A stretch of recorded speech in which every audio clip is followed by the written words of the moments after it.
जीवन बगिया ऐसी उलझी, फूल उगे कम, कांटे ज्यादा, सिमटा जीवन, डूबी सांसें, आना है तो अब भी आजा। यदि आपने अभी तक अंतिम अध्याय न देखा हो तो कृपया करके अंतिम अध्याय देखें, उसके बाद ही इस अध्याय में प्रवेश करें। इन अद्वैत की क्षणों की जो पहली झलकें हैं उन्हीं को हम ध्यान कहते हैं।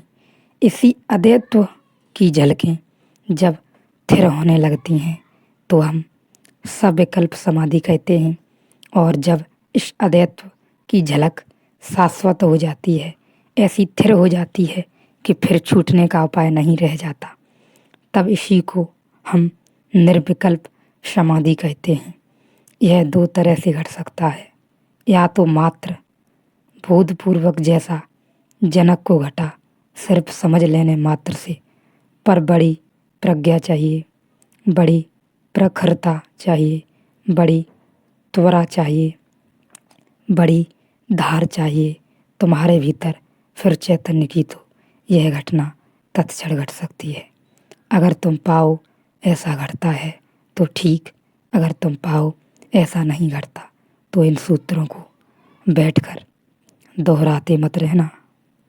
इन सूत्रों को दोहराने से न घटेगा।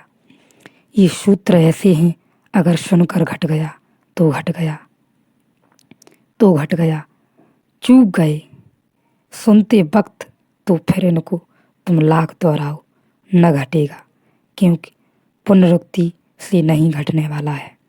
पुनरुक्ति से तुम्हारे मस्तिष्क में धार नहीं आती, धार मरती है। तो एक उपाय है, इन सूत्रों को सुनते ही घट जाए, घट जाए तो घट जाए, तुम कुछ कर नहीं सकते उसमें। अगर न घटे तो फिर तुम्हें धीरे धीरे ध्यान से फिर सविकल्प समाधि से फिर निर्विकल्प समाधि उसकी यात्रा करनी पड़े।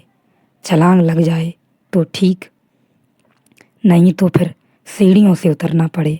छलांग लग जाए तो लग जाए, किसी को लग सकती है।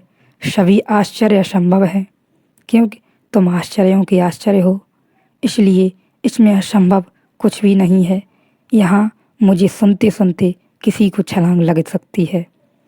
अगर तुम बीच में ना आओ, अगर तुम अपने को अलग रख दो, अगर तुम अपनी बुद्धि उतार कर रख दो, जैसे जूते और कपड़े उतार कर रख देते हो, अगर तुम शुद्ध नग्न चैतन्य से मेरे सामने हो जाओ तो यह छलांग लग सकती है।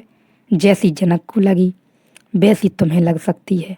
लग जाए ठीक, उपाय नहीं इसमें। फिर तुम यह नहीं पूछ सकते कि हम कैसे इंतजाम करें। इसके लगाने का अगर इंतजाम पूछा तो यह नहीं लगती।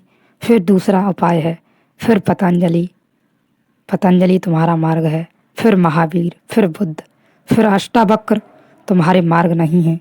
इसीलिए तो अष्टावक्र की गीता अंधेरे में पड़ी रही। इतना त्वरा, इतनी तीव्रता, इतनी मेधा मुश्किल से मिलती है। जन्मों जन्मों तक कोई निखार कराया होता है तो यह घटना घटती है, मगर घटती है। कभी 100 में से एक आध को मगर घटती है। ऐसे मनुष्य जाति के इतिहास में बहुत से उल्लेख हैं जब कोई छोटी मोटी घटना ने क्रांति कर दी। मैंने सुना है बंगाल में एक साधु हुए, अदालत में क्लर्क थे, हेड क्लर्क थे, रिटायर हो गए। राजा बाबू नाथ बंगाली थे, उनका नाम था राजा बाबू। सो बाबू 60 के ऊपर उम्र हो गई थी। एक दिन सुबह घूमने निकले थे, ब्रह्म मुहूर्त, सूरज अभी उगा नहीं।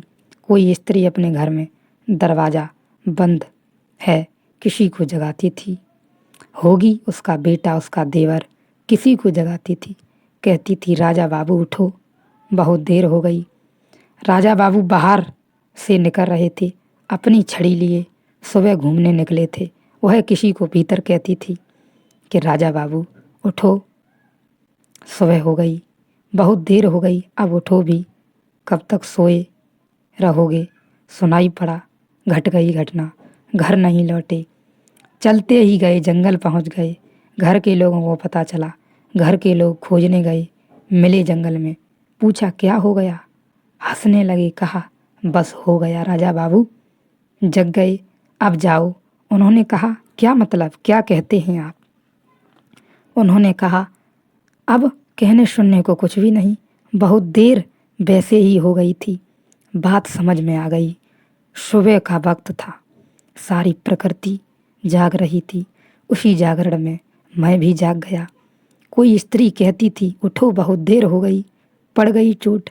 अब स्त्री तो अष्टावक्र भी न थी, खुद भी जागी न थी।